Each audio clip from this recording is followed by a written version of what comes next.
आजकल मार्केट में जिस तरह की मैनिपुलेशन चल रही है और बहुत कम समय में दोनों तरफ बहुत बड़े स्पाइक लगने की वजह से एक रिटेल ट्रेडर्स को बड़े नुकसान का सामना करना पड़ रहा है, उस हिसाब से आपको भी अपने चार्ट एनालिसिस और ट्रेड में एंट्री एग्जिट करने की स्पीड को बढ़ाना पड़ेगा, तभी आप इस मार्केट में सर्वाइव कर सकेंगे। इसलिए अगर इंट्राडे में ऑप्शन ट्रेडिंग में ऑप्शंस को बाय करते हैं तो आपको पोजिशनल ट्रेडिंग स्टाइल की बजाय स्कैल्पिंग स्टाइल में ट्रेडिंग करना फायदेमंद हो सकता है।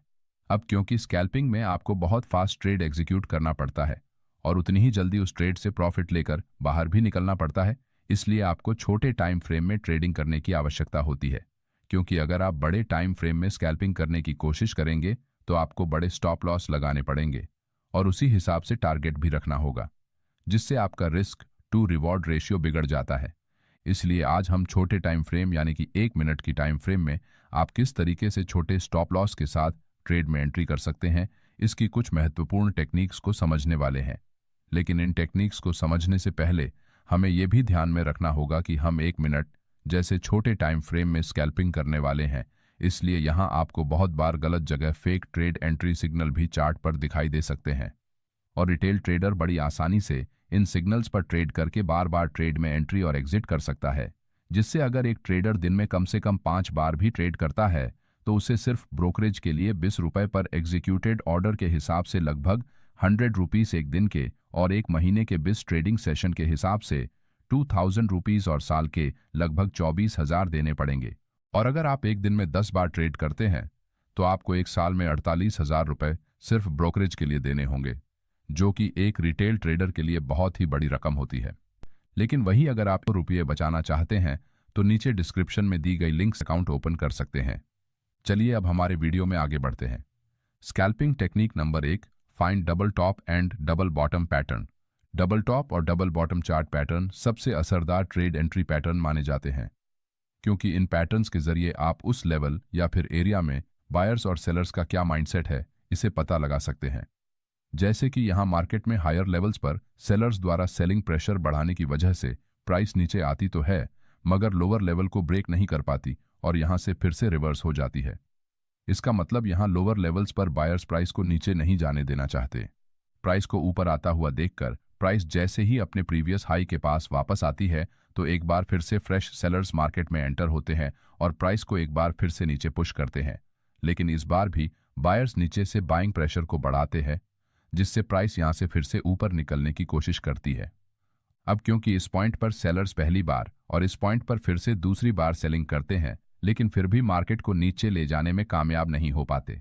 इसका मतलब यहां सेलर्स की स्ट्रेंथ पहले के मुकाबले कम हो चुकी है और उनका आखिरी प्रयास भी विफल हो चुका है। इस वजह से बायर्स इस सिचुएशन का फायदा उठाते हुए सपोर्ट एरिया के पास एक्टिवली बाइंग करते हैं, जिस कारण मार्केट ऊपर निकल जाता है। उदाहरण के तौर पर अगर आप निफ्टी 50 का टाइम फ्रेम का चार्ट देखेंगे तो यहां सुबह में पहली कैंडल के बाद सेलर्स मार्केट को नीचे पुश करते हैं, मगर उसे पहली कैंडल के लो के नीचे ले जाने में फेल हो जाते हैं। दूसरी बार फिर से सेलर्स प्राइस को नीचे पुश करते हैं, मगर एक बार फिर से उसी लेवल से प्राइस सपोर्ट लेकर ऊपर निकलते हुए अपने प्रीवियस स्विंग हाई को ब्रेक कर देती है। इसका मतलब यहां सेलर्स कमजोर पड़ चुके हैं, जिस वजह से वो प्राइस को नीचे रखने में फेल हो गए हैं। इसलिए अगर आप यहां इस ब्रेकआउट कैंडल के थोड़ा नीचे अपना स्टॉप लॉस लगाकर लॉन्ग ट्रेड में एंट्री करते हैं तो आपको अपने स्टॉप लॉस से डबल का प्रॉफिट टारगेट रखना होगा। थोड़ी देर में प्राइस यहां से तेजी से ऊपर बढ़ते हुए आपका प्रॉफिट टारगेट हिट कर देती है। इसका मतलब डबल बॉटम पैटर्न मार्केट में सेलर्स के कमजोर होने का और बायर्स के स्ट्रांग होने का सिग्नल देता है। उसी के साथ अगर ये पैटर्न चार्ट पर सपोर्ट एरिया के पास बनता है तो ये सबसे अच्छे रिटर्न आपको बनाकर दे सकता है। इसलिए अगर मार्केट बड़ी टाइम फ्रेम में बुलिश है तो 1 मिनट की टाइम फ्रेम में आप सपोर्ट एरिया के पास डबल बॉटम पैटर्न का इस्तेमाल करके लॉन्ग ट्रेड में एंट्री कर सकते हैं। डबल बॉटम पैटर्न में हम पैटर्न की नेकलाइन के ब्रेकआउट के बाद ट्रेड एंट्री को प्लान करते हैं और ब्रेकआउट कैंडल के नीचे अपना स्टॉप लॉस लगाते हैं। लेकिन बहुत बार चार्ट पर इस तरह से बहुत बड़ा डबल बॉटम बनता है, जैसे कि यहाँ बैंक निफ्टी इस तरह से बहुत बड़ा डबल बॉटम पैटर्न चार्ट पर बना है, जिसमें प्राइस अपने प्रीवियस हाई से लगभग 200 पॉइंट के आसपास नीचे आने के बाद फिर से ऊपर जाती है। अब अगर हम यहां इस पैटर्न की नेकलाइन की ब्रेकआउट कैंडल के नीचे स्टॉप लॉस लगाते हैं तो मार्केट के वोलेटिलिटी के हिसाब से ये बहुत छोटा स्टॉप लॉस बन जाएगा। लेकिन वही अगर आप थोड़ा रिस्क लेकर अगर इस तरह के बड़े मूव चार्ट पर बनते हैं तो आप यहां दूसरी बार जब प्राइस सपोर्ट से ऊपर निकलने की कोशिश करती है तो यहां सपोर्ट के आसपास एक छोटे स्टॉप लॉस से एंट्री करके स्विंग हाई तक का प्रॉफिट टारगेट रख सकते हैं, जिससे आपका रिस्क टू रिवॉर्ड रेशियो भी बराबर रहेगा। उसी तरह जब भी मार्केट में हायर लेवल्स पर प्राइस 2 बार रिजेक्शन लेकर नीचे गिरती है तो आप इसे डबल टॉप पैटर्न कह सकते हैं। जैसे कि यहां बैंक रीक के चार्ट में मार्केट ओपन होते ही प्राइस ऊपर जाने की कोशिश करती है, मगर हायर लेवल्स के पास रेसिस्टेंस फेस करते हुए नीचे चली जाती है। कुछ समय बाद बायर्स एक बार फिर से मार्केट को ऊपर उठाते हैं, लेकिन इस बार भी प्राइस उसी रेजिस्टेंस लेवल के पास से रिजेक्शन लेकर चार्ट पर 3 इनसाइड डाउन जैसे बेरिश कैंडलस्टिक पैटर्न से यहां पर बनी छोटी रेंज को नीचे ब्रेक कर देती है। इसका मतलब यहां बायर्स प्राइस को ऊपर ले जाने में 2 बार फेल हो चुके हैं। अब यहां आप इस स्विंग हाई के ऊपर अपना स्टॉप लॉस लगाकर शॉर्ट ट्रेड में एंट्री का प्लान कर सकते हैं, लेकिन इसका मतलब ये नहीं कि हमने शॉर्ट ट्रेड में एंट्री की है इसलिए मार्केट नीचे ही जाएगा। हो सकता है मार्केट यहां से इस स्विंग हाई को ब्रेक करके ऊपर निकल जाए। हमें तो सिर्फ चार्ट पर लो रिस्क और हाई प्रोबेबिलिटी वाले ट्रेड सेटअप को खोजना होता है, जहां हमारे स्टॉप लॉस के मुकाबले हमारा प्रॉफिट टारगेट बड़ा हो। इसलिए हमें हमेशा रिस्क मैनेजमेंट पर फोकस करना चाहिए, क्योंकि अगर यहां से मार्केट ऊपर भी निकलता है तब भी हमारा छोटा सा ही स्टॉप लॉस हिट होगा, लेकिन थोड़ी ही देर में प्राइस नीचे जाकर अपने प्रीवियस स्विंग लो को ब्रेक करते हुए उसके नीचे क्लोज हो जाती है और हमारा प्रॉफिट टारगेट भी हिट हो जाता है। चलिए अब दूसरे ट्रेड एंट्री टेक्निक को समझते हैं। Technique number 2, range breakout entry setup. Range breakout entry setup में प्राइस जब भी कुछ समय तक एक रेंज में ट्रेड करने के बाद उस रेंज का ब्रेकआउट करके बाहर निकलती है तो हम ब्रेकआउट की दिशा में ट्रेड एंट्री करते हैं।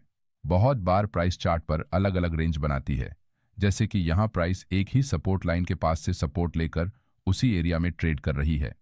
उसी तरह यहां मार्केट नीचे आते हुए एक ही ट्रेंड लाइन से रिजेक्शन लेकर उसी के नीचे ट्रेड कर रहा है, या फिर किसी ट्रेंड लाइन का बार बार सपोर्ट की तरह इस्तेमाल कर रहा हो। इस प्रकार के चार्ट पैटर्न में बिग इंस्टीट्यूशनल ट्रेडर्स एक रिटेल ट्रेडर की भावनाओं के साथ खेलते हैं। जैसे कि आज निफ्टी 50 के चार्ट में मार्केट ओपन होने के बाद प्राइस कुछ देर रुककर एक छोटी सी रेंज में ट्रेड करने के बाद उस रेंज का ब्रेकआउट करके तेजी से सीधे ऊपर निकल जाती है और फिर से नीचे जाकर इस सपोर्ट को ब्रेक कर देती है। इसी तरह मार्केट में छोटे रिटेल ट्रेडर्स के साथ खेला जाता है। इस प्रकार के ब्रेकआउट का फायदा उठाने के लिए आप ब्रेकआउट कैंडल के हाई पर ट्रेड में एंट्री करते हुए उसके लो के नीचे अपना स्टॉप लॉस लगा सकते हैं। उसी तरह अगर आप निफ्टी 50 12 बजे से लेकर 1:10 का चार्ट देखेंगे तो यहां मार्केट तेजी से नीचे गिरने के बाद एक छोटी सी रेंज में छोटी छोटी कैंडल्स बनाकर बहुत देर तक ट्रेड करता है, मगर 12:54 पर इस रेंज को ब्रेक कर देता है और तेजी से ऊपर निकल जाता है। जब भी मार्केट में बायर्स और सेलर्स मार्केट की डायरेक्शन को लेकर कंफ्यूजन में होते हैं, उस समय मार्केट इस प्रकार से एक रेंज में ट्रेड करने लगता है, क्योंकि उन्हें पता ही नहीं होता किस दिशा में जाना है। लेकिन जैसे ही किसी एक दिशा में उस रेंज का ब्रेकआउट होता है, उस समय तुरंत बायर्स और सेलर्स उस ब्रेकआउट की दिशा में ट्रेड एंट्रीज करना चालू करते हैं, जिससे प्राइस बहुत तेजी से उस दिशा की ओर आगे बढ़ती है। इस प्रकार के ट्रेड में आपको बिना स्टॉप लॉस लगाए ट्रेड एंट्री नहीं करनी है। अब क्योंकि हम 1 मिनट जैसे छोटे टाइम फ्रेम में ट्रेडिंग कर रहे हैं, इसलिए यहां फेक ब्रेकआउट्स होने के चांसेस भी उतने ही ज्यादा होते हैं। इसलिए स्टॉप लॉस का इस्तेमाल करना अति आवश्यक है। चार्ट पर बन रही कैंडल्स की साइज के हिसाब से आप अपना स्टॉप लॉस छोटा या फिर बड़ा कर सकते हैं, जिससे आपके स्टॉप लॉस हंटिंग के चांसेस कम हो जाते हैं। Technique number 3, using McD histogram. अगर आपको किसी एक जगह पर मार्केट में बायर्स और सेलर्स की स्ट्रेंथ कितनी है इसका पता लगाना है, तो आप मैकडी इंडिकेटर के हिस्टोग्राम का इस्तेमाल कर सकते हैं। जैसे कि इस चार्ट में प्राइस तेजी से नीचे जाने के बाद जैसे ही एक रेंज में ट्रेड करने लगती है तो नीचे हिस्टोग्राम में डार्क रेड बार की जगह पिंक रेड बार्स बनने लगते हैं। इसका मतलब यहां सेलर्स मार्केट को नीचे पुश करने में कम इंटरेस्ट दिखा रहे हैं, जिस कारण हिस्टोग्राम के बार्स की साइज छोटी होती जा रही है और उनका कलर भी चेंज हो गया है। अगर मार्केट नीचे जा रहा हो और हिस्टोग्राम में रेड बार्स की जगह पिंक बार्स बन रहे हैं, साथ ही उनकी साइज कम हो रही है, तो इसका मतलब यहां सेलर्स कमजोर हो रहे हैं। इस सिचुएशन में आप यहां ब्रेकआउट पर लॉन्ग ट्रेड में छोटे स्टॉप लॉस के साथ ट्रेड एंट्री कर सकते हैं। जब एक रेंज में ट्रेड करता है उस समय हिस्टोग्राम में बार्स का कलर चेंज होकर उनकी साइज भी छोटी होने लगती है। इसका मतलब यहां सेलर्स कमजोर होते जा रहे हैं और बायर्स कभी भी मार्केट में अपना कंट्रोल बना सकते हैं। इसलिए जैसे ही इस रेंज का ब्रेकआउट होता है, मार्केट तुरंत तेजी से ऊपर निकल जाता है। हिस्टोग्राम की मदद से आप मार्केट में आने वाले संभावित रिवर्सल को पहले ही प्रिडिक्ट करके उस हिसाब से अपनी ट्रेड एंट्री को प्लान कर सकते हैं। जैसे कि यहाँ मार्केट तेजी से ऊपर जाने के बाद जब कुछ देर तक इसी लेवल पर रुकता है, उस समय अगर आप हिस्टोग्राम में ग्रीन बार्स को देखेंगे तो उनका कलर डार्क ग्रीन से लाइट ग्रीन हो जाता है और उनकी साइज भी छोटी हो जाती है। इसका मतलब यहाँ बायर्स धीरे धीरे अपनी पोजीशंस से एग्जिट कर रहे हैं और वो प्राइस को और ऊपर ले जाने में कम इंटरेस्टेड है, जिस कारण यहाँ बाइंग प्रेशर में कमी आने की वजह से प्राइस फिर से नीचे गिर जाती है। इसी तरह आप हिस्टोग्राम की मदद से रिवर्सल ट्रेड एंट्री को प्लान कर सकते हैं। अगर आपने हम मिनट जैसे छोटे टाइम फ्रेम में दिन भर लगातार बिना किसी ब्रोकरेज के ट्रेडिंग करनी है, खुलकर लाखों का ब्रोकरेज बचा सकते हैं। क्योंकि एक रिटेल ट्रेडर के लिए ये अमाउंट कम नहीं होती, इसलिए नीचे डिस्क्रिप्शन में दिए गए लिंक चेकआउट करना ना भूले। अगले वीडियो में आप ऑप्शन ट्रेडिंग के किस टॉपिक पर वीडियो देखना चाहते हैं, कृपया कमेंट में जरूर बताएं। धन्यवाद।